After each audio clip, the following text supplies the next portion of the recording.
Vous avez sûrement déjà entendu parler des bananes de Guadeloupe et de Martinique. On la chérit nuit et jour. C'est notre enfant, notre amour, alors respecte-la, respecte-la. Ouais.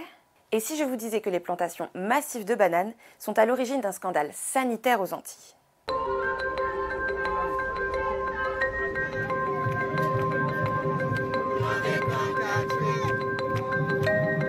Le chlordécone, c'est un pesticide toxique qui a été répandu dans les bananeraies aux Antilles entre 1972 et 1993. Il était utilisé pour lutter contre le charançon de la banane. C'est un insecte qui détruisait les cultures. Sauf que le chlordécone est cancérigène. Et ça, on le savait bien avant son interdiction en 1993. Les premiers soupçons de dangerosité du chlordécone remontent au fond dans les années 60.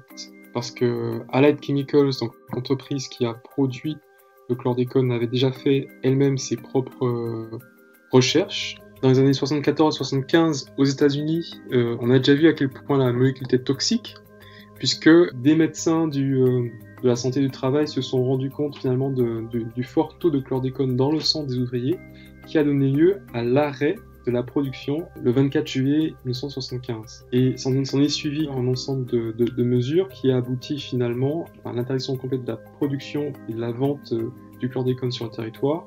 Et ça, on est en 1976, aux États-Unis. Pourtant, il va être utilisé en Guadeloupe et en Martinique pendant plus de 20 ans, contaminant pour plusieurs siècles les sols, les cultures en racines, l'eau, bref. C'est toute la chaîne alimentaire qui est touchée, mais surtout, c'est plus de 90% de la population qui est contaminée. De toute manière, je veux dire, c'est une colère permanente. Parce que nous, c'est le sentiment que nous avons, il faut dire les choses clairement. Ce qui s'est passé avec le chlordécone, est-ce que ça se serait passé dans un autre territoire de la France? Je ne sais pas. Dernièrement, le gouvernement a reconnu la responsabilité de la France dans ce scandale. La responsabilité de l'État est reconnue et engagée. Est aujourd'hui reconnue. Et engagée.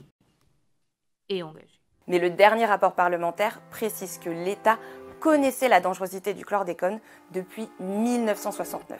Alors, pourquoi son utilisation a persisté? Il y a surtout une volonté de répondre qu'à une seule forme de demande, c'est-à-dire assurer la rentabilité productiviste de la banane. Et répondre aux attentes des acteurs économiques, donner la priorité au traitement chimique. C'est ce qui a prévalu. La santé des Martiniquais et des Guadeloupéens, la question des précautions à prendre par rapport à l'environnement, ça a été négligé. Et la conclusion de la commission d'enquête, c'est que ça a été négligé volontairement. Aujourd'hui, il est donc interdit de pêcher ou de planter fruits et légumes dans certaines zones. Mais surtout, ça pénalise aussi les pêcheurs et les agriculteurs qui, eux, n'ont jamais utilisé de chlordécone, les forçant à changer de métier ou à prendre une retraite anticipée. Face à ce scandale, plusieurs solutions sont envisagées. Donc la première des propositions majeures, c'est la question de l'engagement de l'État à aller vers une réparation. Pour moi, c'est à la fois rentrer dans un processus d'indemnisation, c'est ça le mot fort, et le plan d'action d'ampleur pour sortir de la crise. Mais le problème, c'est qu'il faut encore calculer le coût de ces mesures.